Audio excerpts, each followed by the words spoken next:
ராஜரிகம் பண்ணுகிறார். ஆனா ஒரு சின்னவன் பண்ணுங்க ஆரம்பிக்கலாம்.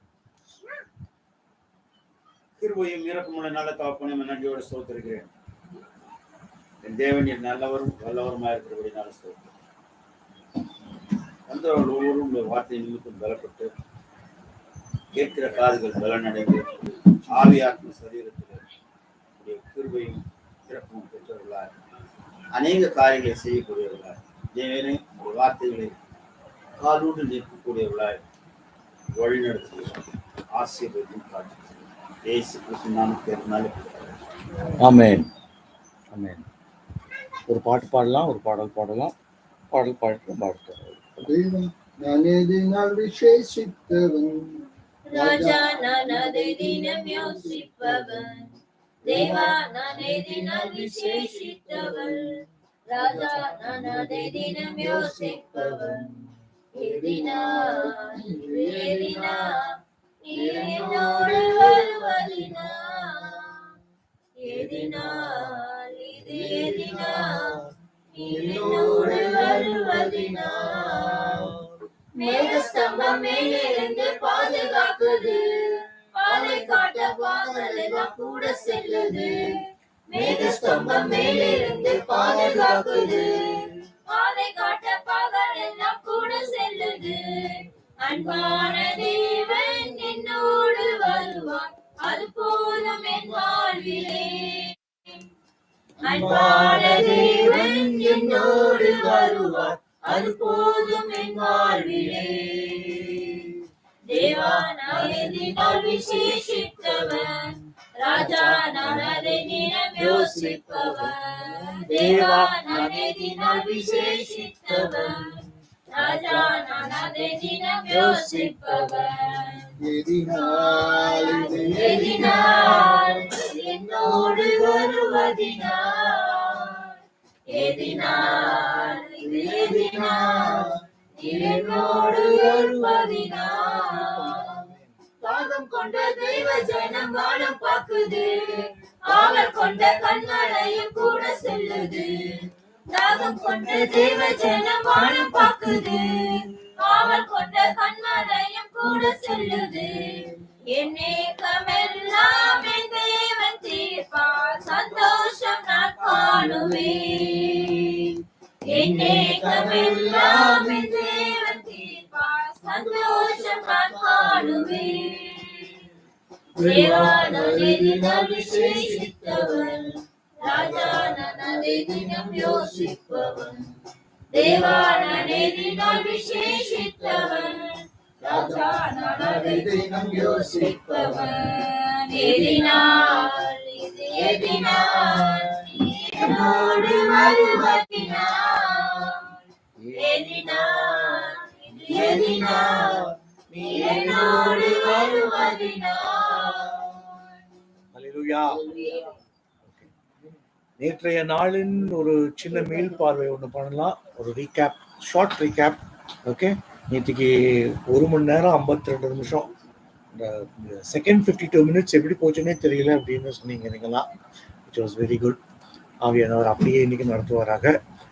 பஸ்கா ஏன் கொண்டாடப்படுகிறது அப்படிங்கிறத பார்த்தோம். பஸ்கா ஏன் கொண்டாடப்படுகிறது அப்படின்னா, எகிப்தியர்களுடைய அடிமைத்தனத்திலிருந்து இஸ்ரவேலர் வெளியே வரும்பொழுது பாஸ் ஓவர், அதாவது சங்காரத்துடன் இஸ்ரவேலர்களை அழிக்காமல் கடந்து சென்றதை குறிக்கிற ஒரு பண்டிகை. அதான் பேஷாக் அப்படின்றத பஸ்கா அப்படின்னு தமிழ்ல போட்டிருக்கிறாங்க.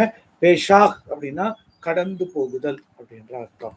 ஓகே, புளிப்பில்லாத அப்ப பண்டிகை மற்றும் அசைவாட்டும் பண்டிகை, இந்த 2 பண்டிகை குறித்தும் ரொம்ப சுருக்கமாக பார்த்தோம். இது டீட்டெயில்டா வந்து 7 பண்டிகைகள் 8 பண்டிகைகள் அப்படின்ற தலைப்புல ஏற்கனவே வந்து நம்ம யூடியூப் வலைவலியில் இருக்கு. அப்புறம் வனாந்திர பயணத்தின் முன்னோட்டம், ஒரு ட்ரெய்லர் ஒன்று, இது தெரியாதவைகளின் அச்சம் போறதுக்கு முன்னாடி ஒரு ட்ரெய்லர் ஒன்று போனோம். அந்த ட்ரெய்லர்ல வந்து பார்த்தோம், 1 வருஷம் 2 மாசம் 20 நாட்கள் சீனாயிலேயே இருந்தாங்க அப்படிங்கிறத பார்த்தோம். வேதத்துல இருந்து இதெல்லாம் உங்களுக்கு வந்து வேத வசனங்கள்ல இருந்து சொல்லி கொடுத்துருக்கேன். அறியப்படாதவைகளின் அச்சத்துல நம்ம வந்து பிரதானமாக 3 காரியங்கள் பார்த்தோம். எந்த நாளில் பயணிப்போம், எந்த நாளில் தங்கியிருப்போம் என்று அறியாத நிலையில இருந்தாங்க அவங்க அப்படிங்கிறத பார்த்தோம். இதுல இருந்து நமக்கு என்ன தெரியுது அப்படின்றதையும் பார்த்தோம்.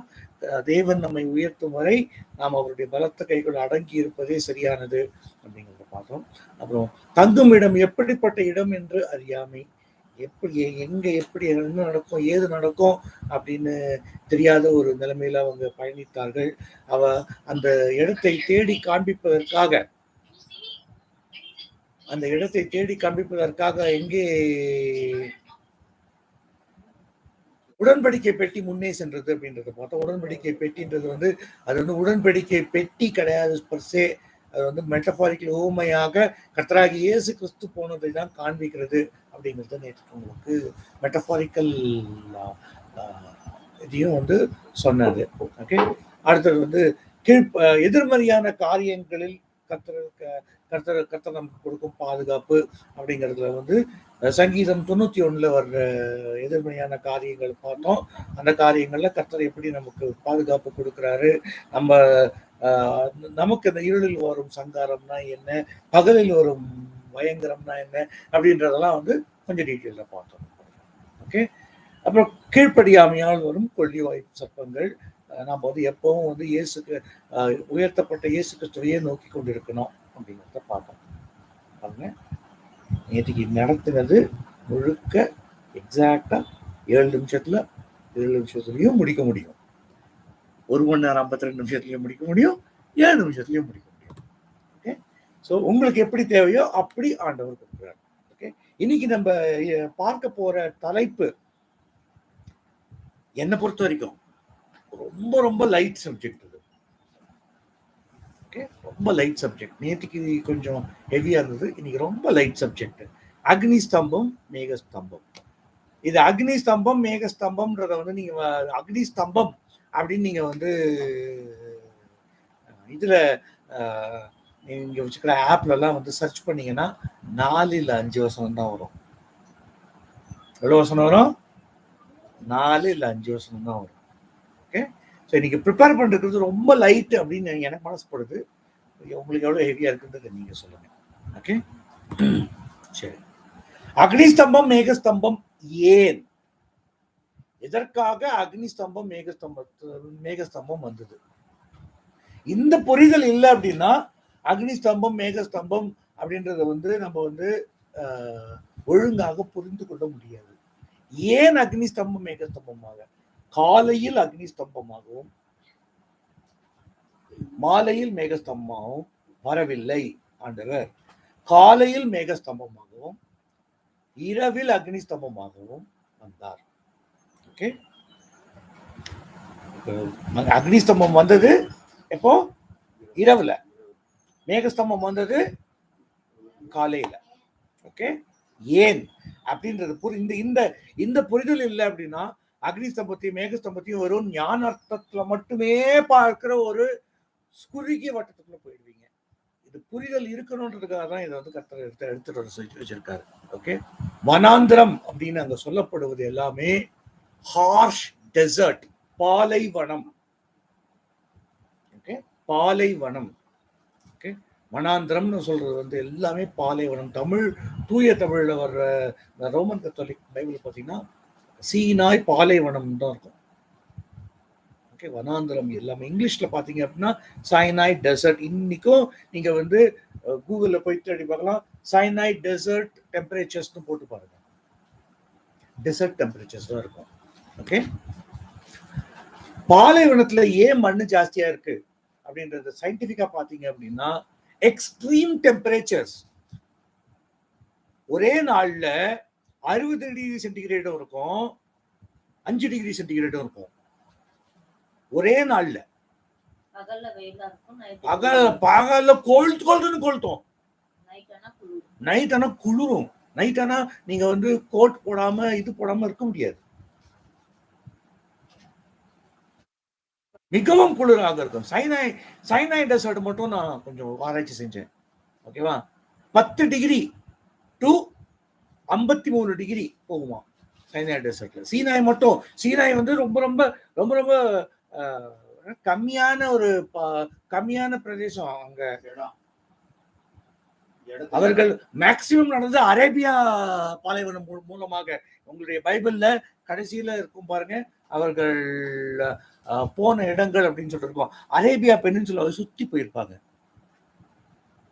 Arabian desert is much more harsher than Sinai desert. பாலைவனத்துல நீங்க நடந்து போனீங்க அப்படின்னா, நீங்க என்ன ஷூஸ் போட்டிருந்தாலும் காலையில நடந்து போனீங்கன்னா கால் வெடிச்சிடும். காலையில நடந்து போனீங்கன்னா நீங்க ஷூஸ் போட்டிருக்கீங்க, நீங்க நல்ல ஷூஸ் போட்டிருக்கீங்க, இஸ்ரவேலர்களுக்கெல்லாம் பாதரட்சைகள் இருந்தது, கால் வெடிக்கும். பாலைவனத்துல ஏன் மணல் ஜாஸ்தியா இருக்குன்னா, கல்லுனால அங்க வந்து அவ்வளவு எக்ஸ்ட்ரீம் டெம்பரேச்சர்ஸ் தாங்க முடியாதால பொடியாயிடுது. அதனாலதான் சாண்ட் டியூன்ஸ் நிறைய வருது.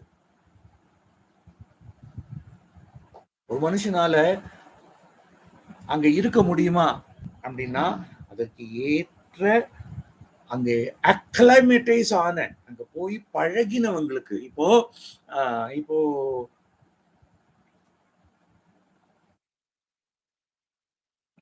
தளியில இருக்கிறவங்க, நீங்களா தளியில இருக்கிறீங்கன்னு வச்சுக்கோங்க, தளியில இருக்கிறவங்க நல்ல அக்னி நட்சத்திரம் மே மாசத்துல மெட்ராஸ்ல போயிட்டு வெயில்ல சுத்தணும் அப்படின்னா எப்படி இருக்கும்?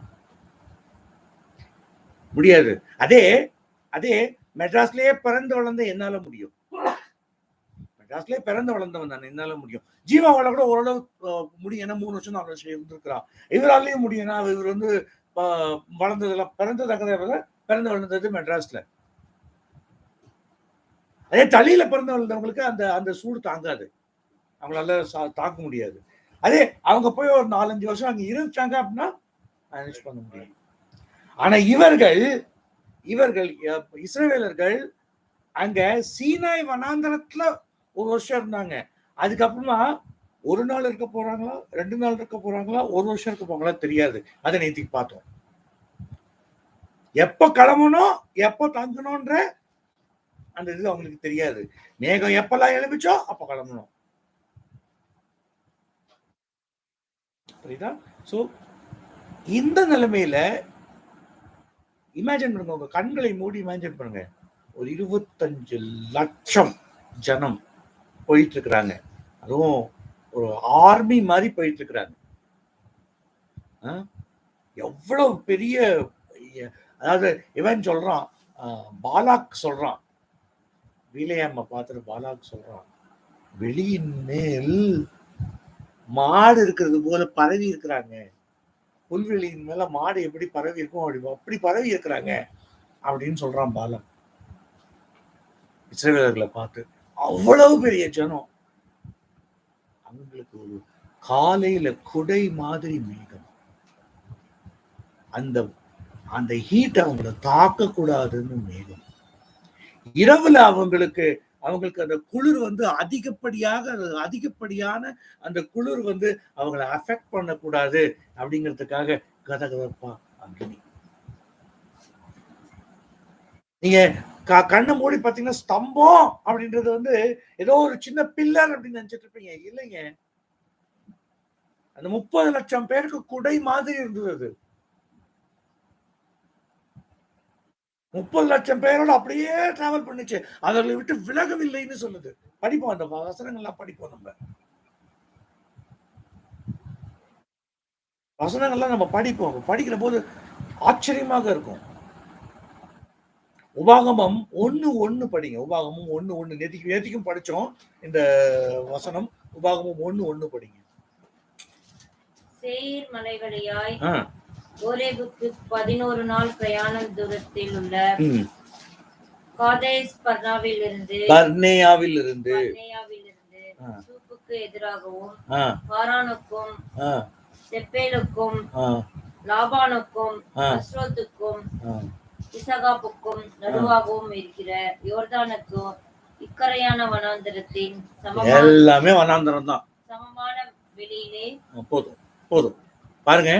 அதுல வந்து என்னெல்லாம் வனாந்தரம் தெரியுமா? அதுல ஒரே வனாந்தரம், ஓரேப் தான் சீனாய் வனாந்தரத்துல தான் ஓரேப் இருக்கு. ஒரே வனாந்தரம், காதேஸ் பர்னேயா வனாந்தரம், சூப் வனாந்தரம், பாரான் வனாந்தரம். போனது எல்லாமே பாலைவனம்.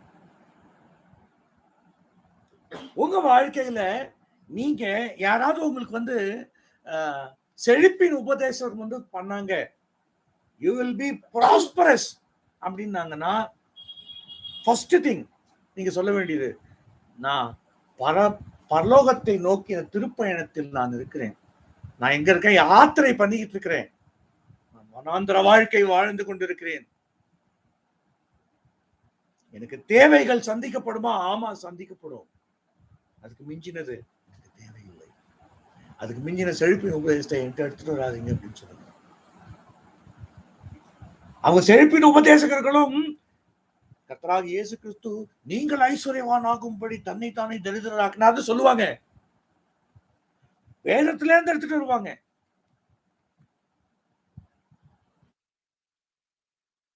வேதத்துல இருந்து எடுத்து நேத்திக்கு நம்ம பார்த்தோம், உபத்திரவத்தினூடாக தேவனுடைய ராஜ்யத்தை அடைய வேண்டும். எங்க ஆதியாகமத்துல பார்த்தோமா? அது அப்போஸ்தலர்களில் பார்த்தோம், புதிய உடன்படிக்கையில பார்த்தோம். பவுலும் பர்னபாவும் சொல்றாங்க அதை.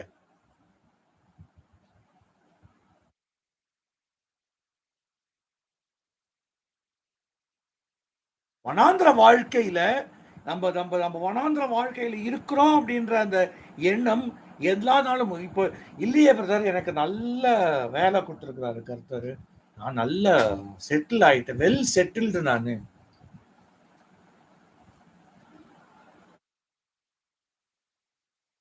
ஏன்னா சொல்லி பாருங்களேன், கிறிஸ்தவனா இருந்தான்னா உடனே ஸ்போக் அடி விழும்.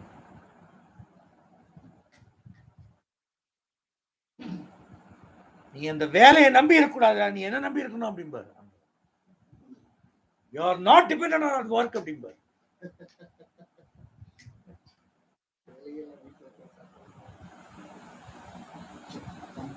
அதுதான் வனாந்திரம்.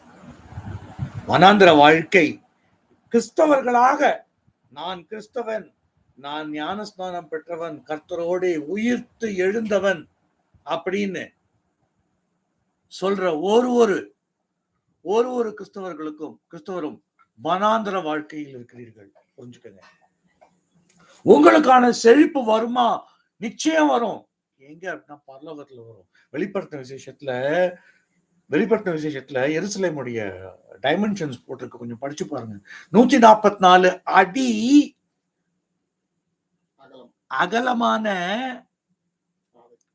அகலமான சோறு. thickness of the wall is 144 feet. அது எதுல பண்ணிருக்கு? வெளியேறப்பட்ட கல்லுல பண்ணிருக்கான். வெளியேறப்பட்ட கல்லுல பண்ணிருக்கதும் 144 அடி திக்னஸ் வால். உங்களுக்கு செழிப்பு வருமா? நிச்சயமா வரும் பரலோகத்துல. இங்க செழிப்பை எதிர்பார்த்துட்டு இருக்காதீங்க. ஏன்னா இந்த செழிப்பே கிடையாது. வனாந்திர பயணத்துல இருக்கிறீங்க. மறுபடியும் மீண்டுமாக உங்களுக்கு சொல்வது, கர்த்தர் இன்னைக்கு சொல்லி கொடுக்குறது, வனாந்திர பயணத்துல இருக்கிறீங்க. இப்போ மேகஸ்தம்பமும் அக்னி ஸ்தம்பமும் எதற்காக? கர்த்தருடைய பிரசன்னத்தை காட்ட. நேத்திக்கே நம்ம பார்த்தோம், ஆசரிப்பு கூடாரம் ஸ்தாபித்த உடனே மேகமும், காலையில் மேகமும் இரவில் அக்னியுமாக இருந்தது. அது எப்போ எழுப்புதோ அவங்க பிரயாணப்படுவாங்க அப்படின்றத பார்த்தோம் இல்லையா? அது யாத்ராகமம் 14 அதிகாரம் 17, 18 இருக்கு, ஏற்கனவே பார்த்துட்டோம். யாத்ராகமம் 40:38 ஒரு வாட்டி எடுத்து வாசிங்க. யாத்ராகமம் 40:38. இஸ்ரவேல் வம்சத்தார் பண்ணும் எல்லா பிரயாணங்களிலும் அவர்களுடைய கண்களுக்கு பிரதிஷ்டமாக பகலிலே கர்த்தருடைய மேகமும் இரவில் அக்னியும் வாசஸ்தலத்தின் மேல் தங்கி இருந்தது. உங்களுடைய வாழ்க்கையில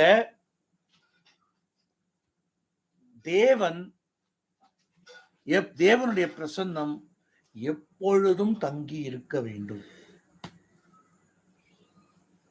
வாசஸ்தலம்ன்றது வாசிப்பு கூட சொல்றாங்க. நம்ம தானே ஆலயமா இருக்கோம். இப்போ 1-3-16 நம்ம தானே ஆலயமா இருக்கோம். இப்போ சரியா? அவர்களை விட்டு விலகவில்லை. லேவியராகமம் 9:24 படிங்க. லேவியராகமம் 9:24 அடுத்தது. அன்றியும் கர்த்தருடைய சந்நிதியில் இருந்து அக்கினி புறப்பட்டு பலிபீடத்தின் மேல் இருந்த சர்வாங்க தகன பலியையும் கொழுப்பையும் எரித்து விட்டது. பாருங்க, ஃபர்ஸ்ட் முதல் ஆலய பிரதிஷ்டை பண்றாங்க. ஆலய பிரதிஷ்டை பண்ற போது அக்கினி எங்கிருந்து புறப்படுது? கர்த்தருடைய சந்நிதியிலிருந்து புறப்பட்டு சர்வாங்க தகனங்களை எரித்தது. பாருங்க, கர்த்தருடைய சந்நிதியிலிருந்து அல்லது பரலோகத்திலிருந்து நெருப்பு வந்தது. நிறைய நெருப்பு வந்து பலிய பட்சித்த இடம் நிறைய. ஆனா நிறைய பேர் சொல்றது எலியாவை மட்டும் சொல்லுவாங்க. எலியாவை வந்து வானத்துல இருந்து அக்னியை இறக்கினா அப்படின்றது மட்டும் சொல்லுவாங்க. தாவீதனுடைய காலத்திலயும் நடந்திருக்கு, சாலமோனுடைய காலத்திலயும் நடந்திருக்கு. அந்த வசனங்கள்லாம் ஒன்னா உங்களுக்கு போடுறேன். 1 நாளாகமம் 21:26 படிங்க. 1 நாளாகமம் 21:26. தாவீதுடைய காலத்துல அர்வனாவின் களத்தில் அர்னோனின் களத்தில் நடந்த அந்த தொகையெடுப்பு, மக்கள் தொகை எடுப்பு பாவத்தின் போது அர்வனா களத்துல பண்ண இது. அங்கே கர்த்தருக்கு ஒரு பலிபீடத்தை கட்டி சர்வாங்க தகன பலியையும் சமாதான பலியையும் செலுத்தி கர்த்தரை நோக்கி விண்ணப்பம் பண்ணினான்.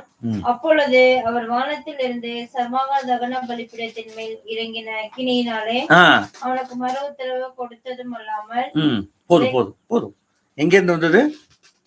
அக்னியினால் மறு உத்தரவு கொடுக்கிற தேவன் நம்ம தேவன். ஓகே, எலியாவை மட்டும் சொல்லுவாங்க. எலியாலாம் தாவீதுக்கு ரொம்ப நாளைக்கு அப்புறம் இது தாவீது பண்ணது, தாவீதனுடைய காலத்துல நடந்தது. ஓகே, 1 ராஜாக்கள் 8:10-12. இது சாலமோன் ஆலய பிரதிஷ்டை போது நடந்தது. சாலமோன் ஆலய பிரதிஷ்டை போது நடந்தது.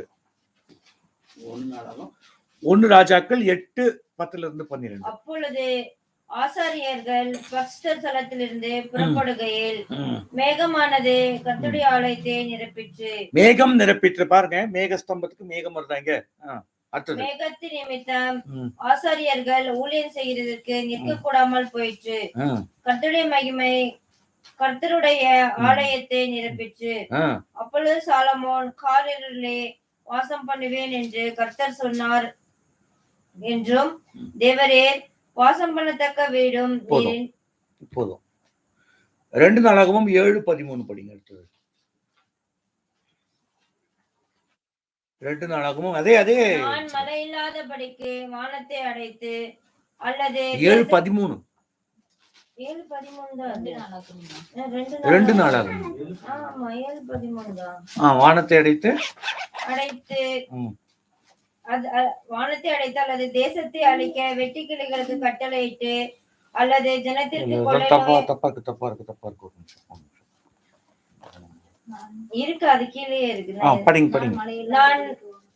இல்ல இது பண்ணணும். அக்கினி வந்து இறங்கணும். நாமம் தரிக்கப்பட்ட என் ஜனங்கள் தலைகளை தாழ்த்தி ஜெபம் பண்ணி என் முகத்தை 7:3 பின்ன பாருங்க.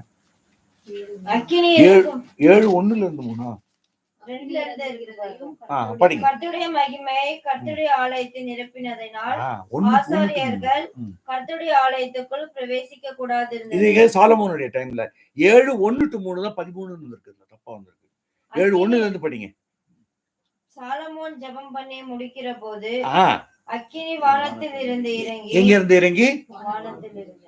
சோ எலியா மட்டும் கிடையாது, சாலமோனும் வந்து எலியாவுக்குலாம் ரொம்ப நாள் முன்னாடி வந்தவன். ஓகே, சாலமோன் வந்து எலியாவுக்குலாம் ரொம்ப நாள் முன்னாடி வந்தவன். கிட்டத்தட்ட 300 வருஷம் முன்னாடி வந்தவன் சாலமோன்லாம். ஓகே, அக்னி வானத்திலிருந்து இறங்கி சர்வாங்க தகன பலியையும் மற்ற பலிகளையும் பற்றித்தது. கர்த்தருடைய மகிமையும் ஆலயத்தை நிரப்பிற்று. கர்த்தருடைய மகிமையை கர்த்தருடைய ஆலயத்தை நிரப்பினால் ஆசாரியர்கள் கர்த்தருடைய ஆலயத்திற்குள் பிரவேசிக்க கூடாது இருந்தது. அக்னி இறங்குகிறதையும் கர்த்தருடைய மகிமை ஆலயத்தின் மேல் தங்கி இருக்கிறதையும் இஸ்ரவேல் புத்திரர் எல்லாரும் கண்டபோது தளவரிசை மட்டும் தரையிலே முகங்குப்புற குனிந்து பணிந்து கர்த்தர் நல்லவர், அவருடைய கிருபை என்றும் உள்ளது என்று சொல்லி அவரை துதித்தார்கள். 1 ராஜாக்கள் 18:38 வந்து அது வந்து எலியா. 1 ராஜாக்கள் 18:38, 19:12, 2 ராஜாக்கள் 1:10-12 இது வந்து எலியா வானத்திலிருந்து அக்கினியை இறக்கினது. எவ்வளவு முறை வானத்திலிருந்து அக்கினியை இறக்கினார் எலியானா? 3 முறை இறக்கினார். ஓகே, 3 முறை அறிக்கைனார். இன்னைக்கு காலையில மெசேஜில் இதைத்தான் நான் பண்ணட்டமா அப்படின்னு சொல்லிட்டு போவர் நகேஸ்ங்கிற சகோதரர்கள், போவர் நகேஸ் யாருமா? சத்தியமா நாங்க இல்ல, யோவானும் யாக்கோபும் அவர்களுக்கு இடிமுழக்க மக்கள் என்னும் போவர் நகேஸ் அப்படின்ற பேரை கர்த்தர் வைக்கிறார், இயேசு கிறிஸ்து வைக்கிறார். அவர்களுக்கு வச்ச பேரு இடிமுழக்க மக்கள் போவர் நகேஸ் அப்படின்னு வைக்கிறாரு. ஓகே, அதை தான் வந்து இன்னைக்கு காலையில லைட்டா டச் பண்ணாங்க. நீங்க எல்லாம் நினைச்சிருந்தீங்க நான் தூங்கிட்டு இருந்தேன். சரி, அப்படி அவங்க பண்ண போது அவங்களை வந்து கடிந்து கொண்டாரு, மனுஷகுமாரன் வந்து ரட்சிக்க வந்தாரு அப்படின்னு சொல்லிட்டு கடிந்து கொண்டாரு அப்படின்றத இன்னைக்கு காலைல மெசேஜில் நம்ம கேட்டோம். ஓகே ஓகே, முதலில் அக்னி ஸ்தம்பமும் மேக ஸ்தம்பமும் வந்த இடம் இது. தயவு செஞ்சு நீங்க ஏதாவது ஒரு டாக்குமெண்ட்ரியோ இல்லை ஒரு சீரீஸோ பார்த்தீங்க அப்படின்னா அதுல இருக்கிறதெல்லாம் முதல்ல உங்களுடைய பிரெயின்லேருந்து அழிச்சிடுங்க. ஓகே, நிறைய டாக்குமெண்ட்ரிஸ்லாம் நானும் பார்த்துருக்கிறேன். மோசே வந்து சீனாயில வந்து கர்த்தரை எரிகிற செடியிலிருந்து பார்த்ததுக்கு அப்புறமா போன போதே வந்து அவனுக்கு முன்னாடி மேகஸ்தம்பம் போனதாலாம் காமிக்கிறாங்க. ஓகே, வேதத்தின்படி அது சரி கிடையாது. ஓகே, வேதத்தின்படி அது சரி கிடையாது. ஆர்டிஸ்டிக்கலி அவங்க வந்து ஒரு இன்க்ளூட் பண்றாங்க, அது வேதத்தின்படி சரி கிடையாது. வேதத்தின்படி யாத்ராகமம் 13ஆம் அதிகாரம் 20, 22 இங்கேயே போட்டிருக்க, படிங்க. அவர்கள் சுக்கோத்திலிருந்து பிரயாணப்பட்டு வனாந்தரத்தின் ஓரமாய் ஏத்தாமிலே பாளையம் இறங்கினார்கள். அவர்கள் இரவும் பகலும் வழிநடத்த கூடும்படிக்கு கர்த்தர் பகலில் அவர்களை வழிநடத்த மேகஸ்தம்பத்திலும் இரவில் அவர்களுக்கு வெளிச்சம் காட்ட அக்னி ஸ்தம்பத்திலும் அவர்களுக்கு முன் சென்றார். பகலிலே மேகஸ்தம்பமும் இரவிலே அக்னி ஸ்தம்பமும் ஜனங்களிடத்திலிருந்து விலகவில்லை. பாருங்க, சுக்கோத்தில் இருந்து பிரயாணப்பட்டு, ஓகே, வேதத்தின்படி சுக்கோத் அப்படின்றது நிறைய இடம் இருக்கு. நம்ம ஊர்ல வந்து ராம் நகர்ன்ற மாதிரி, நம்ம ஊர்ல வந்து காந்தி ரோடு அப்படின்ற மாதிரி, எல்லா ஊர்லயும் காந்தி ரோடு இருக்கும். ஒரு இடத்துல உத்தமர் காந்தி சாலைன்னு இருக்கும், இன்னொரு இடத்துல மகாத்மா காந்தி ரோடு இருக்கும், அதை சுருக்கி எம்ஜி ரோடு அப்படிம்பாங்க. அந்த மாதிரி சுக்கோத்ன்றது வந்து நிறைய இடங்கள்ல இருக்கும். ஓகே, சுக்கோத் சுகா அப்படின்னா எபிரேல என்ன அர்த்தம்னா, சுகா அப்படின்னா எபிரேல என்ன அர்த்தம் அப்படின்னா கூடாரம்னு அர்த்தம். டென்ட் கொட்டாய் அப்படின்னு அர்த்தம். சுக்கோத்னா கூடாரம் என்று பொருள்படும். ஓகேவா, இங்கே சுக்கோத் அப்படின்னா இவர்கள் தங்கி இருந்தது கூடாரங்களில் தங்கி இருந்தார்கள், அடிமைகளாக இருந்தார்கள். அவர்களுக்குன்னு இருந்த இடத்தெல்லாத்தையும் பறிச்சுட்டாங்க. இவங்க கூடாரங்கள்ல இருந்தாங்க. இவர்கள் தங்கி இருந்த கூடாரத்தை விட்டு பயணித்த உடனே அக்னி ஸ்தம்பமும் மேகஸ்தம்பமும் அவர்களுக்கு முன்னே சென்றது. அப்படின்னா என்ன அர்த்தம் அப்படின்னா, ஆண்டவர் நீ அடிமைத்தன வீடாகிய எகிப்திலிருந்து புறப்பட்டு வா அப்படின்னு சொல்றாரு. ஆண்டவர் முன்னாடியே வந்துருச்சு. அதான் சொல்றேன், செங்கடலை கடக்கிறதுக்குலாம் முன்னாடியே வந்துருச்சு. பார்க்கலாம், அதையும் பார்க்கலாம். ஓகே, முன்னாடியே வந்துருச்சு அக்னி ஸ்தம்பமும் மேகஸ்தம்பமும். ஓகே, கர்த்தருக்கு நாம் கீழ்ப்படியும் பொழுது, கர்த்தர் நம்ம இதை செய்ய அப்படின்னு சொல்ற போது நாம் கீழ்ப்படியும் போது நம்முடனே கூடவே இருக்கிறவர் அவர் இம்மானுவேலாக இருக்கிறார். மெய்யாகவே நீங்க 1008 பிரச்சனை, நீங்க 1008 தலைகீழ் இல்லைங்க, கர்த்தர் உங்களோட இருக்கிறார். அந்த ஜாக்கிரதை இல்லாததான் பாவம் செய்யறோம். கர்த்தர் என்னோட இருக்கான்ற ஜாக்கிரதை இல்லாததான் பாவம் செய்யறோம். செய்யறீங்கன்னு சொல்ல, செய்யறோம் இனி சேர்த்த சொல்லிட்டு இருக்கேன். செய்றீங்கன்னு சொன்னா நான் இன்னும் ஒரு பெரிய பெடஸ்டல்ல நின்றுக்கிட்டு நீங்களா வந்து பாவிகள்னு சொல்ற மாதிரி சேர்த்த சொல்லி கர்த்தர் என்னோடு இருக்கிறார் அப்படின்ற ஜாகிரதை இருந்தது அப்படின்னா இச்சை எனக்குள்ள வராது. கீழ்ப்படியும் போதுதான் கர்த்தரோட இருக்கிறார், அதையும் புரிஞ்சுக்கங்க. சுக்கோட்ல இருந்து பிரயாணப்படும் போதுதான் வருது அக்னி சம்பவம் மேகஸ்தம்பமும்.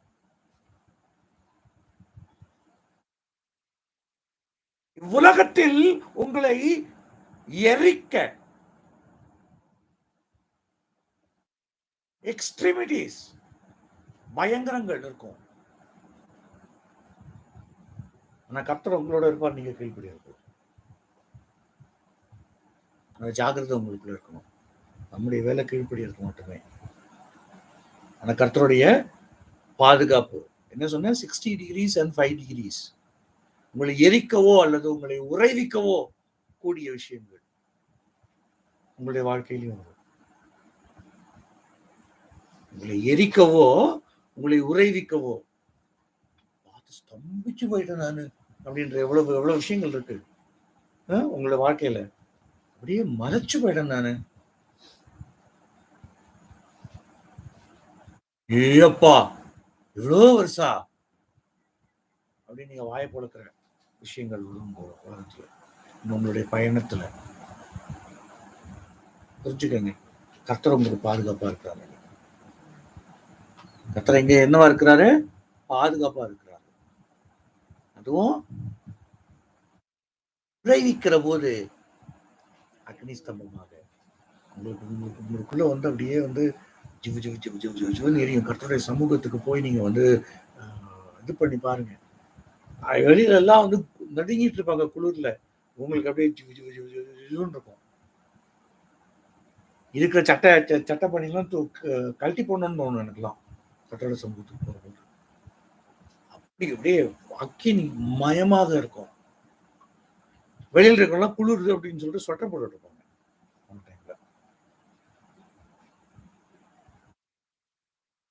பயங்கரங்களுக்கு எதிராக இந்த உலகத்தில் நீங்கள் காணப்போகும் பயங்கரங்களுக்கு எதிராக, நீங்கள் இது வரைக்கும் நீங்க கண்டிருந்த பயங்கரங்களுக்கு எதிராக வேலை என்னது?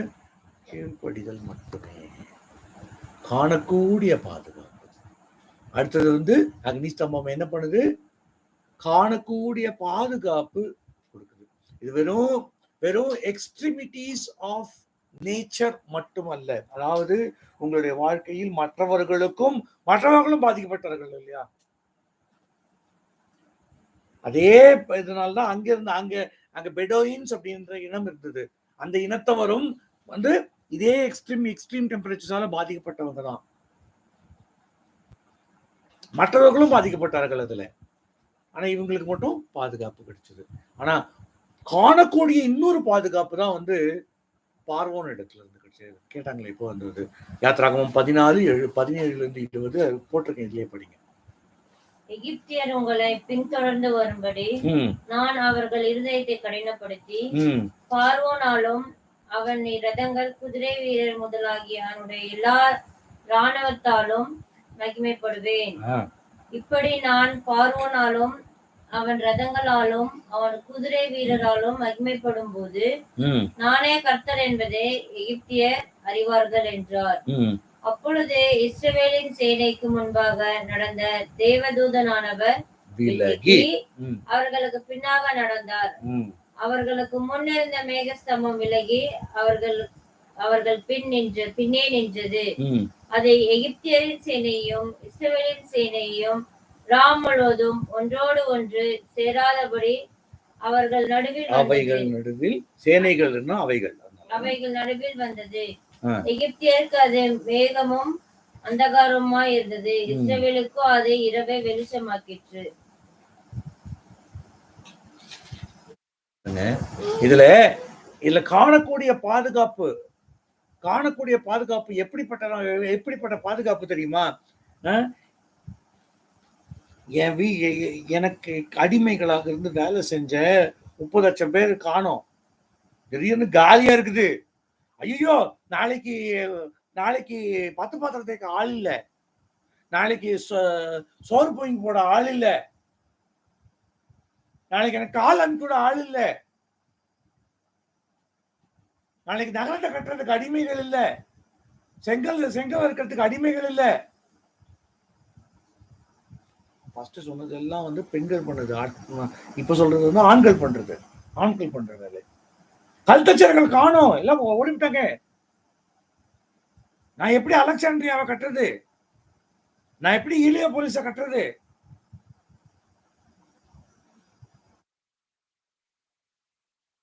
ஏ 600 முதல் தரமான ரதங்கள், இன்னும் அதிகமான ரதங்கள், 600 முதல் தரமான ரதங்கள். அதுக்கப்புறம் எகிப்துல இருக்கிற எல்லா ரதங்களையும் சேர்த்து தப்பிச்சு போன அடிமை கூட்டத்தை பின்தொடர்ந்து பார்வன் வரான். உங்க வாழ்க்கையில என்னைக்கு நீங்க கிறிஸ்தவனாக மாறுகிறேன்னு மனம் மாறுனீங்களோ, அன்னிலிருந்து சாத்தான் ஆகிய பார்வன் உங்க பின்னாடி வர்றாங்க.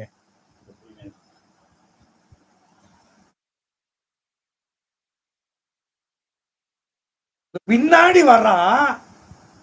உங்களுக்கும் அவனுக்கும் நடுவுல நிக்கிறது மேகஸ்தம்பமும் அக்னிஸ்தம்பமும். உனக்கு அக்னியா இருக்கு, அவனுக்கு என்ன பண்றது? அந்தகாரமா இருக்கு. அவனுக்கு என்ன பண்றதுன்னே புரியல.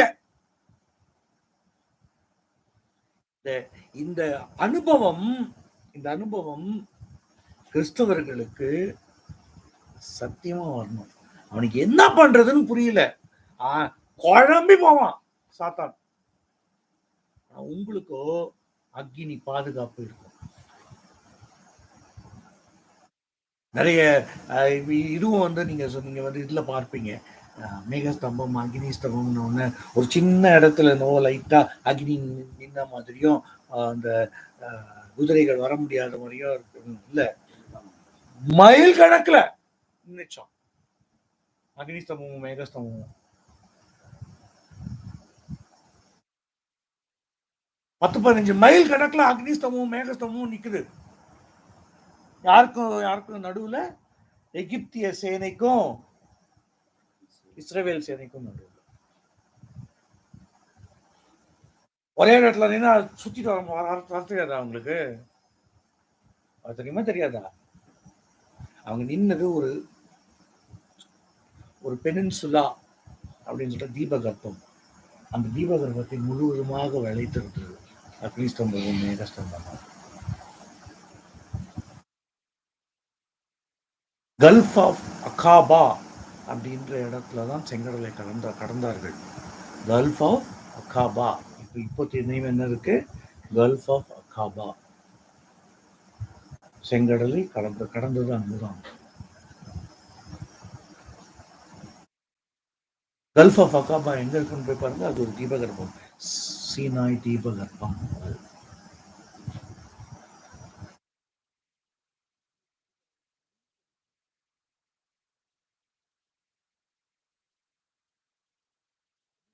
முழுக்க இவர்களுக்கும் அவர்களுக்கும் வித்தியாசம் உண்டாகும். உங்களுக்கும் உலகத்தவர்களுக்கும் வித்தியாசம் இருக்கும்.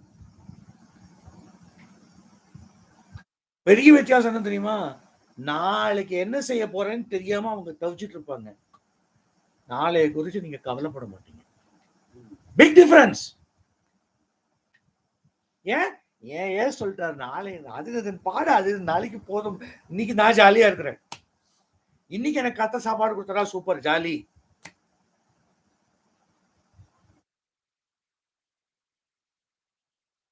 என் பிள்ளை என்ன படிக்கும் போது, ஐயோ என் தங்கச்சிக்கு எப்போ கல்யாணம் ஆகும், ஐயோ என் அண்ணனுக்கு இன்னும் பொண்ணு கிடைக்கலையே, ஐயோ இவனுக்கு பொண்ணுக்கு எப்போ கல்யாணம் ஆகும். கவலைப்படுறது உலகத்தான். என் பிள்ளைக்கு நான் எங்க சீட்டு வாங்குவேன், உலகத்தான்.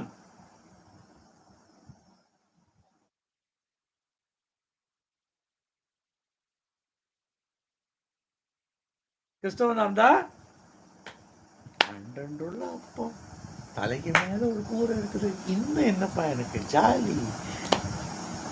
வந்ததே போதும் என்ற மனதுடனே கொண்ட தெய்வ பக்தியை மிகுந்த ஆதாயம்னு போதிக்குது வேதம். நமக்கு மிகுந்த ஆதாயம் போதும் என்று மனதுடனே இருக்கிற தெய்வ பக்தி,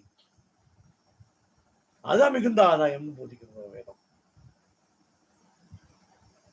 மற்ற மார்க்கத்துல பெரிதினும் பெரிது கேள் அப்படின்றாங்க,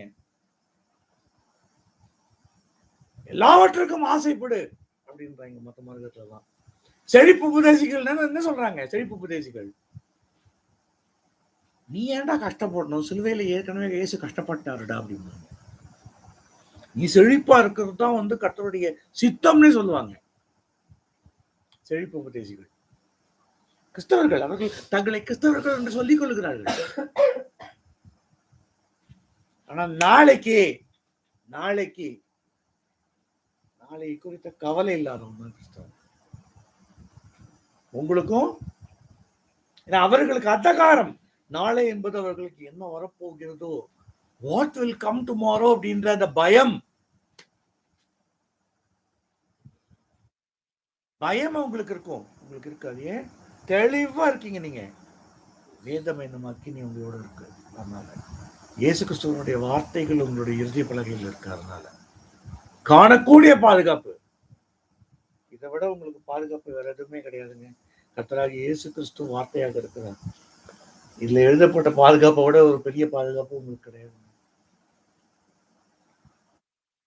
மேகஸ்தம்பமாக அக்னிஸ்தம்பமாக இருக்க போறது தாங்க.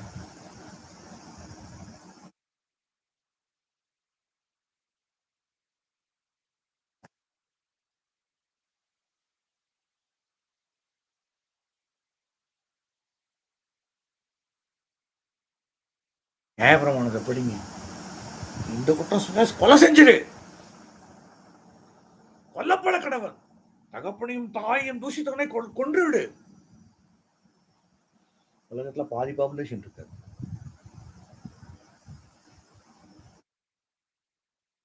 கரெக்ட் தானே? உலகத்துல பாதி பாப்புலேஷன் இருக்காது. எந்த மனுஷன் தகப்பனையும் தாயையும் தூஷிக்காம இருக்கான்? நியாயப்பிரமாணத்துல 613 கட்டளைகள் இருக்கு. 613 மிட்சுவோத் கட்டளைகள் இருக்கு நியாயப்பிரமாணத்துல. ஏன் கட்டளைகளா அவைகள் கொடுக்கப்படுறது தெரியுமா? ஏன் கட்டளைகளா கொடுக்கப்படுறது தெரியுமா? மனுஷன் அதை செய்ய மாட்டான்றதால. மனுஷன் அதை செய்ய மாட்டான்றதால கட்டளையா கொடுக்கப்பட்டது. அவங்க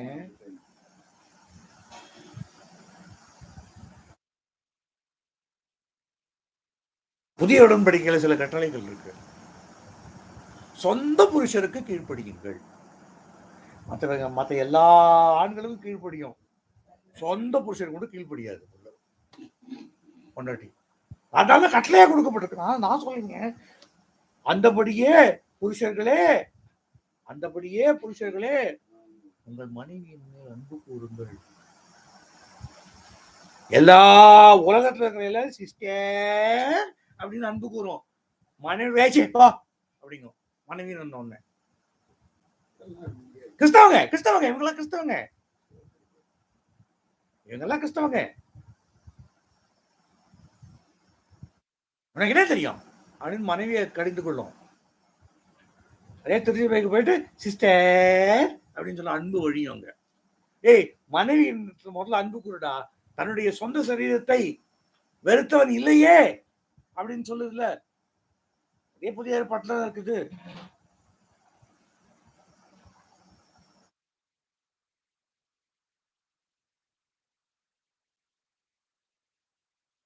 நான் மனுஷன் தானே, எனக்கும் மனைவி இருக்கிறாங்க. அவளை திட்டம் தட்ட போதெல்லாம் என்ன தானே திட்டிக்கணுமா வேணாம் அப்படின்னு பக்குவப்படும். என்ன நானே திட்டிக்கணுமா, சரி விடு, நான் சரி இல்லாதால்தான் அவள் சரி இல்லை அப்படி. நான் சரி இல்லாதால்தான் இல்ல திட்டின காலங்கள்ல இருக்கு. பயம்லாம் இல்ல அன்பு. இது கிராமீண குடும்பத்துல 99.9% என்ன பயமா? அந்த கீழ்ப்படிதல், அன்பு, அரவணைப்பு இருக்கும். எந்த இதுவும் வெளியில தெரியாது. நான் கத்துக்கிட்ட அவங்க கிட்ட இருந்து நான் கத்துக்கிட்டேன். புரிஞ்சுக்கங்க. உங்களால செய்ய முடியாததான் கட்டளையா கொடுக்குது. ஒருவர் அன்பு கூறுங்கள். நீ உன்னை நேசிப்பதும் பிறனையும் நேசின்றதையும் சுருக்கிட்டு ஒருவர் சீஷர்களுக்குள்ள அன்பு கூறுங்கள்ன்றாரு. சீஷர்களுக்குள்ள அன்பு இருந்தா எவ்வளவு டினாமினேஷன் சபைகள் இருக்குமா? வராது. தலையினத்துட்டா 5 சபை இருக்குது. தலையில ஏன் இருக்கு 5 சபை?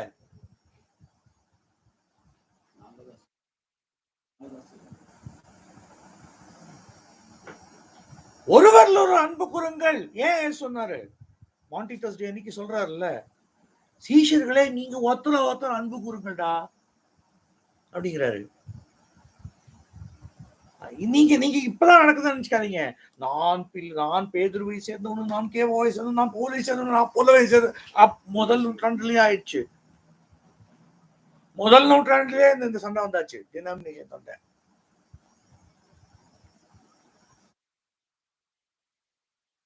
நான் பவுல் திட்டி எழுதுறாடே, நானடா உங்களுக்கு மறிச்சேன், கிறிஸ்து ஏன் சொன்னா மறிச்சாரு அப்படின்னு திட்டி எழுதுறாரு. காணக்கூடிய பாதுகாப்பு அப்படின்றமே வேதத்தை விட பெரிய பாதுகாப்பு உங்களுக்கு கிடையாது. அதை ப்ரூவ் பண்றேன் உங்களுக்கு. வேதத்தை விட பாதுகாப்பு கிடையாதுன்றது.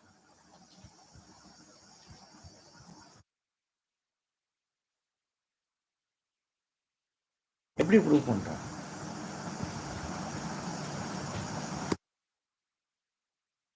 படிங்க இந்த வசந்த.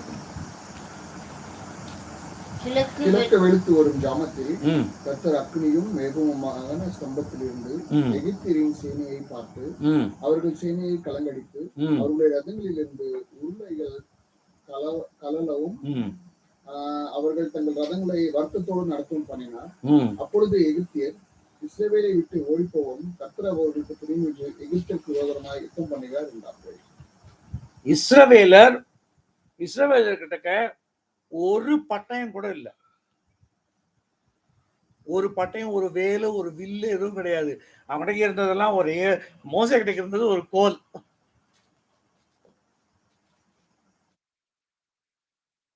அவ்வளவுதான்.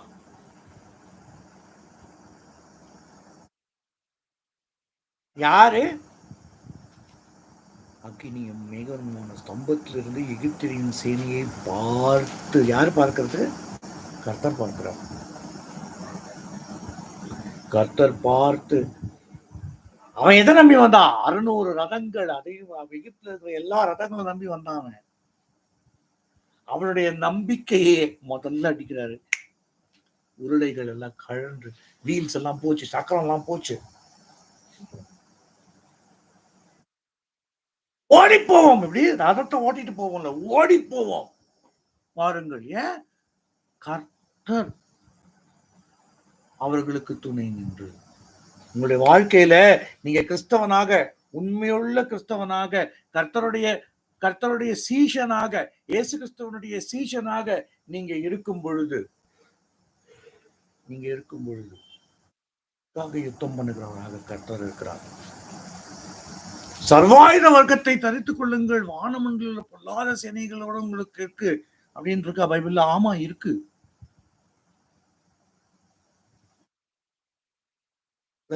ஓடோ அப்படின்னு சொல்லிட்டு காமிப்பேன். போனதுல காமிச்சேன்னு நினைக்கிறேன். டார்டாய்ஸ் ஃபார்மேஷன் எப்படி பண்ணுவாங்க, எல்லாவற்றுக்கும் மேலான கேடகம் அப்படின்னா என்னன்றத எக்ஸ்பிளைன் பண்ணி காமிச்சிருந்தாங்க போன இதுல. நீ ஒண்ணுமே பண்ணுவானா, நீ கேடகத்தை பிடிச்சிட்டு, விசுவாசம் பண்ண கேடகத்தை மட்டும் பிடிச்சிட்டு இருந்தா போதும், அக்னி ஆஸ்திரங்கள் எல்லாம் அவிஞ்சு போக வச்சுடுவார் ஆண்டவர். ஏன்னா யுத்தம் பண்ணுகிறது நீ அல்ல. இந்த பாவ உலகத்திற்கு எதிராக யுத்தம் பண்ணுகிறது யாரு? கர்த்தர். கர்த்தர் அவர்களை பார்த்துக் கொள்வார். வெட்டியா நீ போய் சண்டை பிடிச்சிட்டு இருக்காது. என் சொத்தம் அவன் எடுத்துக்கிட்டான், உன் சொத்தம் அவன் எடுத்துக்கவே இல்லை அப்படின்னு, இது ஒண்ணுதே இல்லை அப்படின்னு கர்த்தர் பார்த்துக் கொள்வார். கர்த்தர் அடிக்கிறாரு, உனக்கு என்ன? அவன் எதை நம்பி இருக்கான், அந்த நம்பிக்கை அடிப்பார் பட்டுன்னு.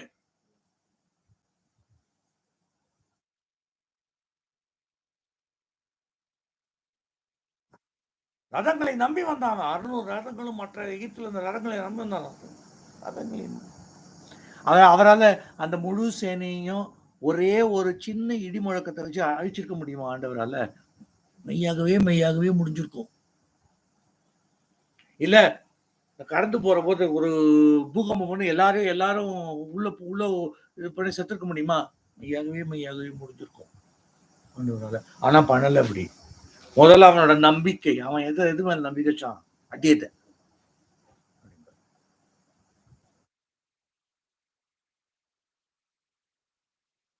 நிறைய இதுலயும் நம்ம பார்ப்போம். இதுல வந்து ஒரு சின்ன கிளைக்கதை. நிறைய டிவிலாம் பார்த்தீங்கன்னா மோசே வந்து இப்படியுமா செங்கடல் பிளக்கும், எல்லாரும் நடந்து போவாங்கன்னு. இரவு முழுக்க பிளந்தது செங்கடல் பிளக்கிறதுக்கு ஒரு ராத்திரி ஃபுல் ஆச்சு. பைபிள் இருக்கு.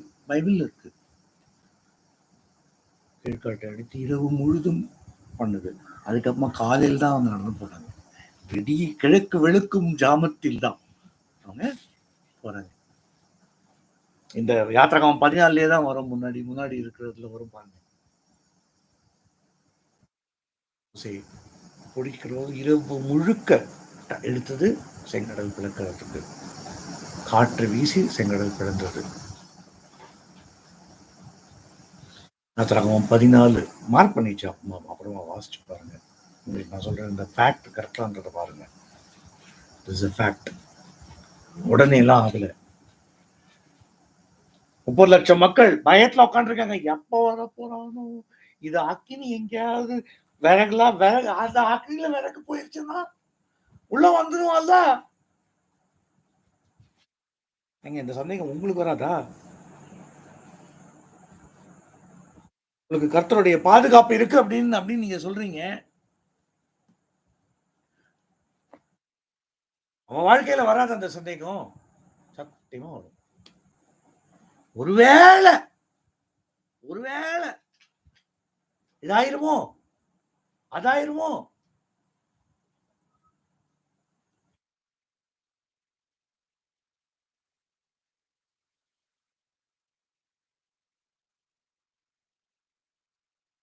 கவலைப்படாதீங்க, கர்த்தர் உங்களுக்காக யுத்தம் பண்றாரு. ஒருவேளை எல்லாம் எதுவுமே இல்லை. live in that momentன்றதான். live in this day. today is the day. இந்த நாள் ரட்சணை நாள். இந்த நாள்ல வாழுங்க.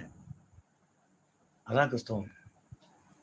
பரமண்டலங்களில் வாசமாக இருக்கும் எங்கள் பிதாவே, உம்முடைய நாமம் பரிசுத்தப்படுவதாக, உம்முடைய ராஜ்யம் வருவதாக, எங்களுக்கு அடுத்த வருஷத்துக்கான அப்பத்தை தாரோம்னு ஜெபம் பண்றீங்க.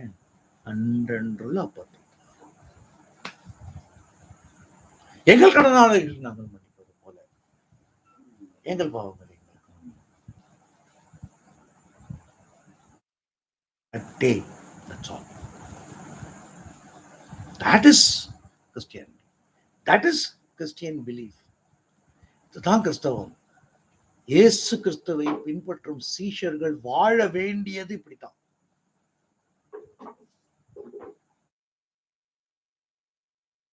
வேலை எகிப்தியர்கள் நம்மள பிடிச்சிட்டாங்கன்னா போனவங்களுக்கு பயம் இருந்திருக்குமா? இருக்காது. நிச்சயமா இருந்திருக்குங்க. பின்னாடியே அப்படியே நீங்க பயப்படுறீங்களா? வெயிட்டிஸ் அப்படியே திருப்பி பார்த்து சக்கரெல்லாம் கரண்டு, ஐயோ இஸ்ரவேலுக்கு உதவி செய்து எகிப்தியருக்கு எதிராக கர்த்தர் யுத்தம் பண்ணுகிறார். அவங்க ஓடி போவார்கள். அவங்க கத்துறாங்க.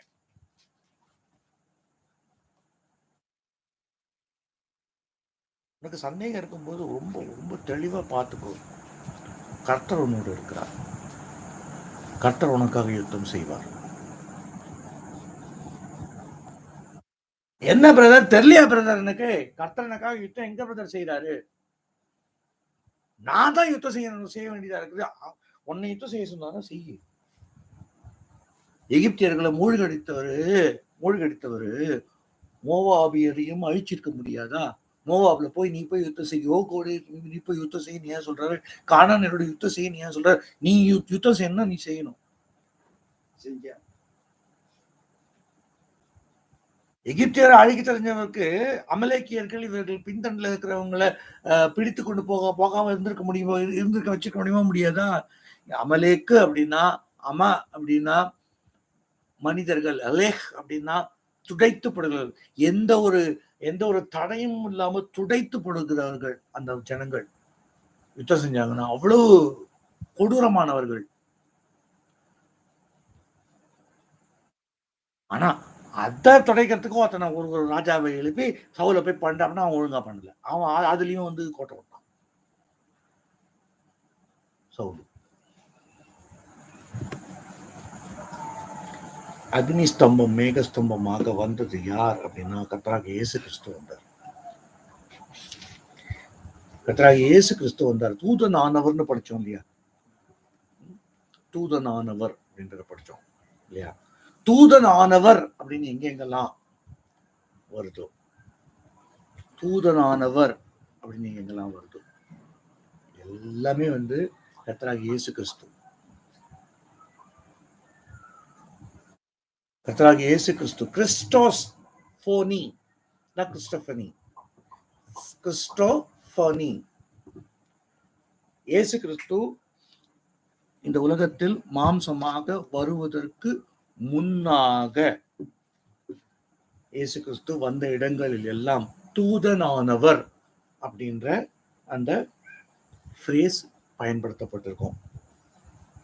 தூதனானவர் என்று இயேசு கிறிஸ்து முதலில் ரெக்கார்டட் தூதனானவர் அப்படின்னு வந்தது ஒரு எகிப்திய பெண்மணியான ஆகாருக்கு.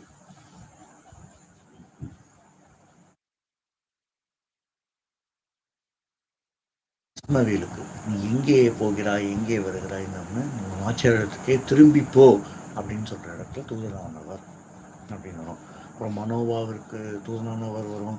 மோசே முச்செடியில எரிகிற செடியில தூதனானவர் தான் வராரு. இயேசு கிறிஸ்து தான் வராருங்க. ஓகே, ஏன் இயேசு கிறிஸ்து தான் வராரு? ஏன் இதுல ஏதேன் தோட்டத்துல குளிர்ச்சியான வேளையிலே கர்த்தர் வந்தார்னு இருக்குதுல்ல. சமாரியார்களுடைய டிரான்ஸ்லேஷன்ல தர்கும்ல என்ன இருக்குன்னா வார்த்தையானவர் வந்தார்னு இருக்கு. யாவே அப்படின்னு சொல்லிட்டு நம்மளுக்கு இருக்கு, அவர்களுடைய தர்கும்ல வந்து வார்த்தையானவர் வந்தார்னு இருக்கு. அங்க வந்தது இயேசு கிறிஸ்து தான்.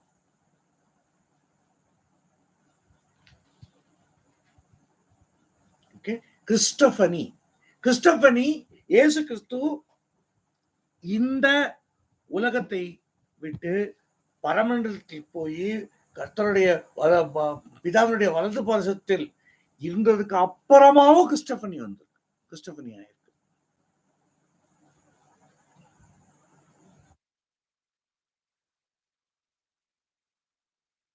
பவுலை சந்தித்தது யாரு?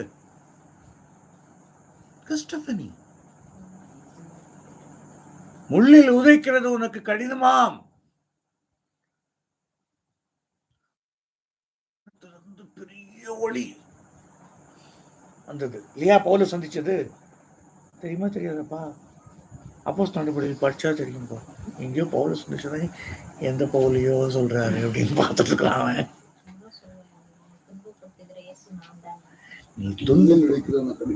முள்ளில் உதைக்கிறது உனக்கு கடினமாம் சொன்னது யாரு?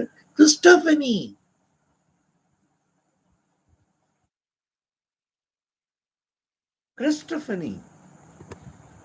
வெளிப்படுத்தல் 10 அது 10ஆம் அதிகாரத்துல முழுக்க வர்ற தேவ தூதன் கிறிஸ்து அப்படின்றத வெளிப்படுத்தல் விசேஷம் முகாம்ல சொல்லி கொடுத்தேன்.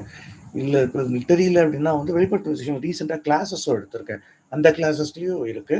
அந்த 10ஆம் அதிகாரத்துல படிச்சிங்க அப்படின்னா படிங்க கொஞ்சம். 10, 1, 2 அட்லீஸ்ட் 2 வசனம் படிக்கலாம். வெளிப்படுத்தல் விசேஷம் 10, 1, 2 வசனம் 3 வசனம் படிக்க பார்க்கலாம்.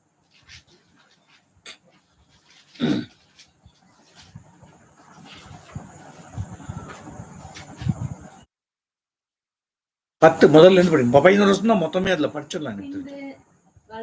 பலமுள்ள வேறொரு தூதன் வானத்திலிருந்து இறங்குகிற வர கண்டேன். மேகம் அவனை சூழ்ந்திருந்தது. அவனுடைய சிரசின் மேல் வானவில் இருந்தது. அவனுடைய முகம் சூரியனை போலவும் ஆ. அவருடைய கால்கள் அக்கினி ஸ்தம்பங்களை போலவும் எப்படி இருந்துச்சுங்க கால்கள்? அக்னி ஸ்தம்பத்தை போலவும்.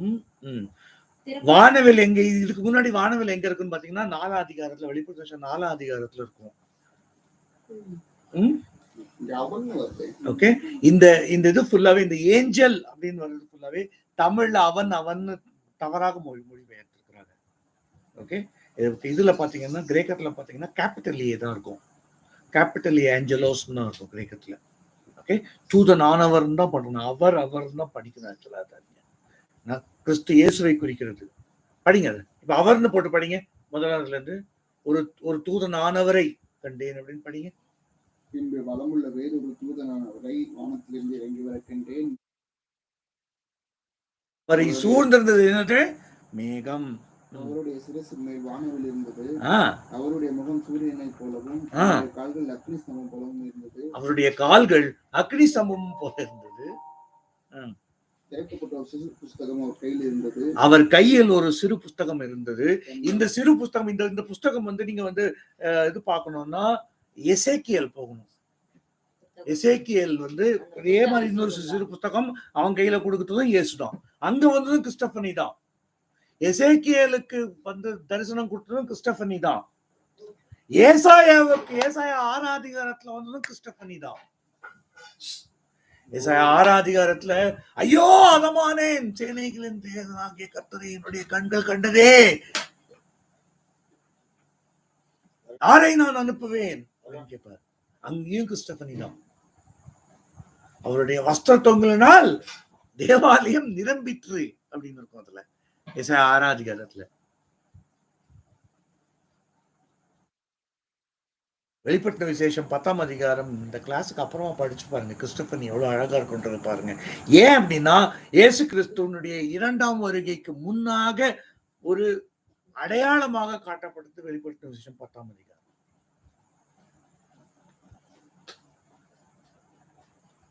பூமியில ஒரு காலு, சமுதிரத்துல ஒரு கால் இருக்கும். இந்த தூதனானவருக்கு. இப்ப தூதன் படிக்காதீங்க, தூதனானவர்னு படிங்க. இந்த கிறிஸ்டபனி.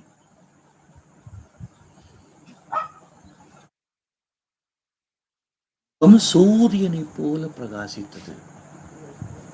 சூரியனை போல பிரகாசம் யாருக்கு இருந்தது? பவுல் சொல்றாரு. தமஸ்கு போற வழியில என்னது? சூரியனை விட மிகுந்த பிரகாசம் இயேசு. இந்த எல்லா மேகம், மேகம் இருக்குது, அக்னி ஸ்தம்பம் இருக்குது, சூரியனை போல பிரகாசம் இருக்குது. So I have proven to you that அக்னி ஸ்தம்பத்துல வந்தது யாரு? அக்னி ஸ்தம்பமாகவும் மேகஸ்தம்பமும் வந்தது யாரு? ஆண்டவராகிய இயேசு கிறிஸ்து. வேதத்துல இருந்து ப்ரூவ் பண்ணிருக்காங்க.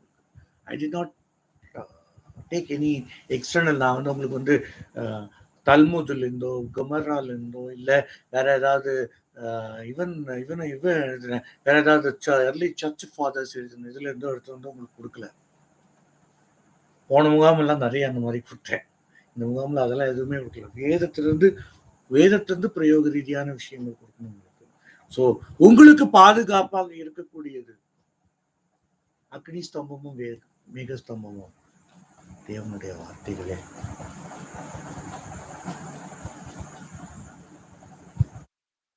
அந்தகார இருளில் நின்று என்னை ஆச்சரிய ஒளி கிடைத்தார் அப்படின்றீங்க. இந்த ஒளி இங்க இருந்து வருதுன்னா வேதத்துல இருந்தா வருது. கர்த்தராகிய இயேசு கிறிஸ்து தான் மெய்யான ஒளியாக இருக்கிறார். எந்த ஒருவனையும் பிரகாசிப்பதும் மெய்யான ஜீவ ஒளியாக அவர் இருக்கிறார். ஜீவ ஒளியாக அவர் இருக்கிறார்.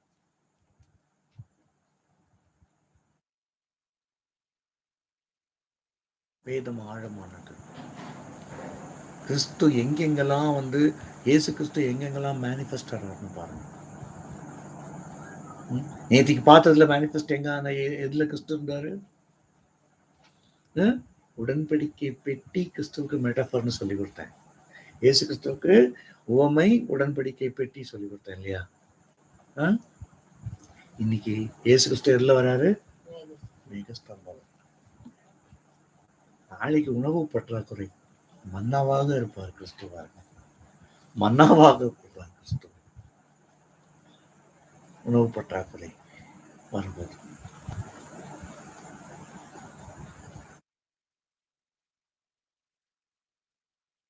அது கேள்விகள் இருந்தால் கேட்கலாம். I have prepared very light today. நான் நேற்றுக்கு கொஞ்சம் ஹெவியாக இருந்ததால இன்னைக்கு கொஞ்சம் லைட்டாக தான் ப்ரிப்பேர் பண்ணியிருக்கேன். இதுவே ஹெவியாக தான் இருந்துச்சா? Any questions? கேள்விகள் இருந்தால் கேட்கலாம்.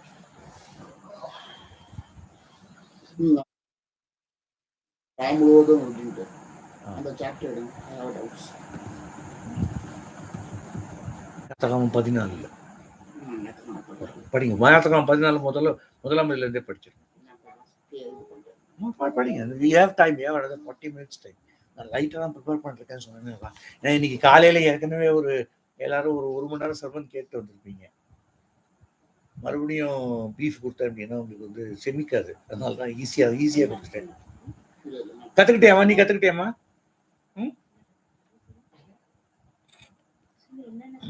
படிமா. 14 அதிகாரம் முதல் வசனத்துல இருந்து படிமா. கர்த்தர் மோசேயை நோக்கி, நீங்கள் திரும்பி மித்தோலுக்கும் சமுத்திரத்துக்கும் நடுவே பாகாலேஸ்போனுக்கும் முன்பாக இருக்கிற ஈரோத் பள்ளத்தாக்கின் முன்னடியிலே பாளையம் இறங்க வேண்டும் என்று இஸ்ரவேல் புத்திரருக்கு சொல்லு. அதற்கு எதிராக சமுத்திரக்கரையிலே பாளையம் இறங்குவீர்களாக. அப்பொழுது பார்வோன் இஸ்ரவேல் புத்திரரை குறித்து அவர்கள் தேசத்திலே திகைத்து திரிகிறார்கள். 21 இருந்து வாசிக்கிறேன். 21 இருந்து வாசிங்க. மோசே தன் கையை நீட்டி சமுத்திரம் மேல் நீட்டினான். அப்பொழுது கர்த்தர் ராமுழுதும் பலத்துக்கு ராமுழுதும் இல்ல இதுல நான் ஒரு எனக்கு என்ன தெரியுதுன்னா நைட்டு ஃபுல்லா நின்றுட்டு இருந்தது. ராம் முழுவதும் அது இது பண்ணாம ராம் முழுவதும் விளக்கும்படி செய்தார். ஓகேங்களா? அப்படி பாக்குறேன். இருங்க, அடுத்த ஏன் அப்படி நான் பாக்குறேன் அப்படின்னா அப்படி சரி இதை இங்கிலீஷ்ல படிங்க.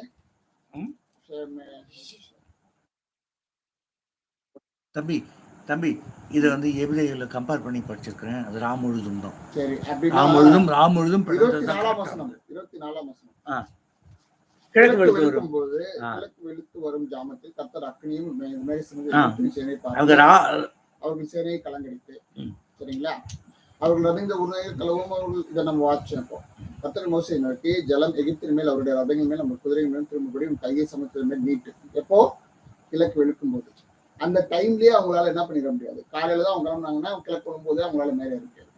அப்புறமா இன்னொன்னு, அப்படியே மோசே தன் கையை சமுத்திரம் நீட்டினால் விடிய காலத்தில் சமுத்திரம் பலமாய் திரும்பி வந்து எகிப்தியர் அதற்கு எதிராக ஓடும் போது கர்த்தர் அவர்கள் கடலில் கவுழ்த்தி போட்டார். ஓகே, இதுல மெயினா என்ன பார்க்கணும் அப்படின்னா, பாருங்க, இதை நீங்க புரிஞ்சுக்கிறதுக்கு உங்களுக்கு ஒரு யூதர்களுடைய அந்த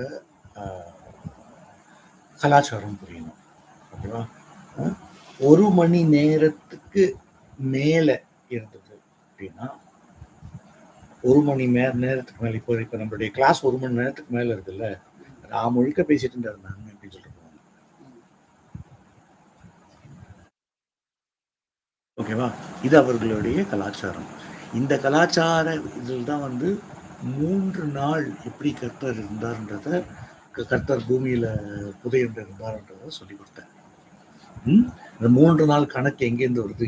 எப்படி கணக்கு போட்டாலும் ஒரு 36 38 மணி நேரம் தானே வருது அப்படிம்பீங்க. வெள்ளிக்கிழமை சூரிய அஸ்தமனத்துக்கு முன்னாடி புதைக்கணுன்றது யூதர்களுடைய கலாச்சாரம். ஸோ 5 மணிக்கு புதைச்சிருக்கிறாங்க. ஓகேவா? 5 to 6:30 6:45 சூரிய அஸ்தமனம். ஞாயிற்றுக்கிழமை காலங்காத்தால போறாங்க. ஓகே, காலங்காத்தால போறாங்க. எங்கிருந்து போறாங்க?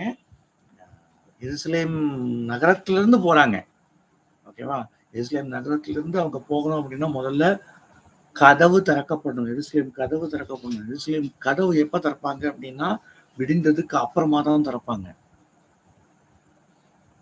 நகர மதில் திறக்கப்படுவது விடிந்ததுக்கு அப்புறமா தான். நெகேமியா போய் படிச்சு பாருங்க, புரியும் உங்களுக்கு. ஓகே, இதெல்லாம் ஸ்ட்ரிக்ட். கதவை திறந்ததுக்கு அப்புறமா தான் போயாகணும். கதவை திறந்ததுக்கு அப்புறமா இவங்க அதுவும் எங்க போறாங்க? கல்வாரி மலைக்கு போறாங்க. அப்போ 1 மணி நேரத்துக்கு மேல ஓகேவா? எடுத்தாலே அது ராவு முழுவதுமா? ஆமா, அப்படின்னா 1 மணி நேரத்துல அது பொழந்துருச்சு. குழந்தைக்கலாம். அது கலாச்சாரம். ஓகே, அது கலாச்சாரம். உடனே பொழக்கல, அதை இன்ஸ்டன்டா பொழக்கலன்ற, இன்ஸ்டன்டா பொழக்கல. ஏன்னா விஷுவல் கம்யூனிகேஷன் அப்படின்னு சொல்லிட்டு நம்ம வந்து நிறைய டாக்குமெண்ட்ரிஸ் எல்லாம் பார்க்கும்பொழுது இன்ஸ்டன்டா நடந்துருச்சியா? இல்ல, டைம் எடுத்திருக்கு. லாஸ் ஆஃப் பிசிக்ஸ், யாரு இந்த லாஸ் ஆஃப் பிசிக்ஸ்? சயின்ஸ் யாரு சயின்ஸ் பண்ணது? ஆண்டவர் தான் பண்ணார் இல்லையா? சோ அதை மீற மாட்டார் ஆண்டவர்.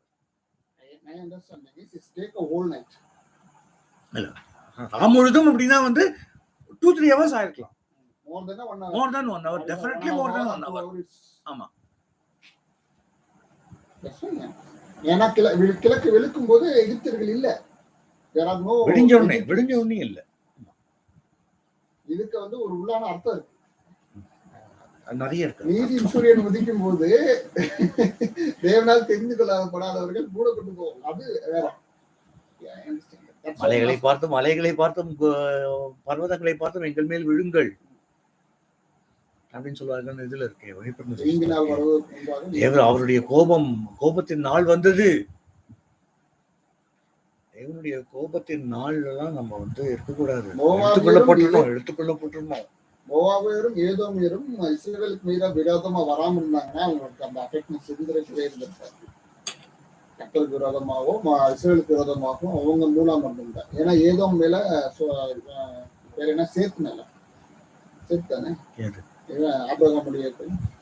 ஆபிரகாமுடைய ஏனோஸ் இல்ல சித்தப்பா பையன் இங்க போனானே சோதம் போறான். லோத்து மேல தேவனுடைய கிருபை இருந்தது இல்ல. லோத்து நீதிமான்னு சொல்லுது, வேதம் நமக்கு நீதிமான்னு சொல்லுது. அதுக்கப்புறமா அவன் பொண்ணுக்கு பண்ண தப்புக்கு அவன் என்ன பண்ணுவான்? அவனும் பண்ண முடியாது. அவன் பொண்ணுங்க அவனோட ஒரே தப்பு திராட்சை அதிகமா குடிச்சதுதான் அவனோட தப்பு. குடிக்க கொடுத்தா பொண்ணுங்க வந்து ஏதோ ஆசையை கொடுக்குறாங்கன்னா நம்ம கூட அர்த்தம். உங்களை சொல்ல ஜெனரலா சொல்றேன். நீங்க உடனே என்ன எங்க அப்பா பக்கத்துல வச்சுட்டு நீங்க வந்து போட்டு கொடுக்குறீங்களா அப்படின்னு நினைச்சுக்காதீங்க. ஜெனரலா சொல்றீங்க. அவங்களுடைய இது அஜெண்டா பாத்தீங்கன்னா அவங்களுடைய வம்சம் அழிஞ்சிடக்கூடாது. வேற யாரும் அங்க யாரும் இல்ல. அதுலயும் அர்த்தங்கள் இருக்கு, அதுலயும் ஞானார்த்தங்கள் இருக்கு. அவங்க உலகத்தை பார்த்தாங்க. தாயினுடைய மனைவி யாரா இருக்கும்? ஆபேலுடைய மனைவி யாரா இருக்கும்? அதுல சுத்திட்டு இருக்கணும். யாத்ராகமம் 20 வர வரைக்குமே அத்தை பொண்ணை கட்டிக்காத, இந்த பொண்ணை கட்டிக்காத, அப்பதான் ரூல்ஸ் அண்ட் ரெகுலேஷன்ஸ் வருது. அதுக்கு முன்னாடி ரூல்ஸ் அண்ட் ரெகுலேஷன் முன்னாடி இல்ல. இவளே வந்து மாட்டாந்தாயி பொண்ணு தானே சாராளே. ஆபிரகாமுக்கு சித்தப்பா பொண்ணா சித்தி பொண்ணு? ஒரே தகப்பனுக்கு பிறந்தவள் தான் மாற்றாந்தாய். இப்போ தங்கச்சி தானே ஆபிரகாம் சாராவுக்கு. முஸ்லிம்ஸுடைய இது எடுத்தீங்கன்னா மாமா பிள்ளைங்க எடுக்கணும். இந்திய கலாச்சாரம். யூதாவுடைய வம்சம் தலைக்கிறதுக்கே கானானிய ஸ்திரீ தான் தேவைப்படும். வம்சம் தலைக்குது தாமார். ஏன் இது தாவீதுடைய பாட்டி ரூத் மோவாபி ஸ்திரீ. There are a lot of extremes. Salmon ராகாபின் இடத்தில் போவாசை பெற்றான். யாரு இல்ல இயேசுனுடைய வம்சாவளியில வருவாங்க. ராகாப் யாரு? வேசி. இல்ல அதுல ஒரு உள்ளடக்கம் வேசினே சொல்றது. வேசி பொண்ணுன்னு சொல்ல, வேசியோட பொண்ணுன்னு சொல்ல, வேசினே சொல்லிருக்கு. எக்ஸ்பிளைன் பண்றாரு. பாவிகளுக்காக நான் வரேன், பிணியாளிகளுக்காக தான் வரேன். பத்சேபாளோட பேர் சொல்றான். உரியாவின் மனைவியா இருந்த இடத்தில் தாவீது சாலமோனை பெற்றான்னு சொல்லுவாங்க. உரியாவின் மனைவி அப்படின்னு சொல்லிட்டு பத்சேபாளோட பேரை கூட சொல்ல ஆண்டவர் அங்க செம்ம கடுப்புல இருக்கிற பத்சேபாள் ஆண்டவர். அவ்வளவுதான், நான் அதான் கேட்டேன். Okay, any other questions? கேள்விகள் கேட்கதான் நீங்க வந்து எங்கிட்ட நிறைய எடுக்க முடியும். நிறைய சொல்றேன். சொல்லுமா, கேளுமா. அட கேளுமா. இயேசு கிறிஸ்து வந்து இறந்து போனார்ல. ஆமா. இப்போ அந்த பாடி அங்க தான் இருக்கா? ஆண்டவர் மகிமையின் சரீரத்துல உயிர்த்திலிருந்து அவர் வந்து மகிமைப்பட்டுட்டாரு. இப்பவும் அவர் மாம்சத்துல இருக்கிறாரு, மகிமைப்பட்டுட்டாரு. ஆமா, அந்த ஆணிக்கு அடிச்ச ஆணியோடைய தொலைல நான் வந்து கை விடுவேன் அப்படின்னு சொன்னவர் தான் வந்து இந்தியாவுக்கு சுவிசேஷம் சொன்னவர் தோமஸ்.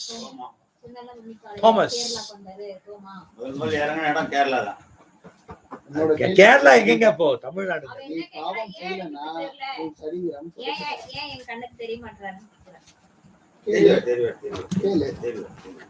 தெரியுதா தெரியுறாரா? பைபிள் தெரியுதா இல்லையாம்மா? பைபிள் படிக்க புரியுதா இல்லையாம்மா? ஒண்ணுல அவர் தான் இயேசு. அவர்தான் இயேசு. உனக்கு கிறிஸ்டபர் நீ வேணுமா கேளு, தரிசனம் கொடுங்க ஏசப்பா கேளு, கொடுப்பாரு. சரியா? Any questions?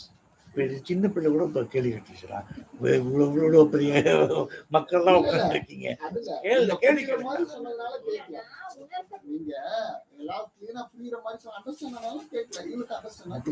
முட்டு கொடுக்குறான் பாரு. இது அக்னி ஸ்தம்பம், மேகஸ்தம்பம், வெளிப்படையான பாதுகாப்பு உங்களுக்கு இருக்கும். வார்த்தையின் மூலமாக வெளிப்படையான பாதுகாப்பு கிடைக்கும். ஞானார்த்தமான பாதுகாப்பு இல்ல, வெளிப்படையாவே பாதுகாப்பு கிடைக்கும் உங்களுக்கு. வெளிப்படையா பாதுகாப்பு கிடைக்கும்.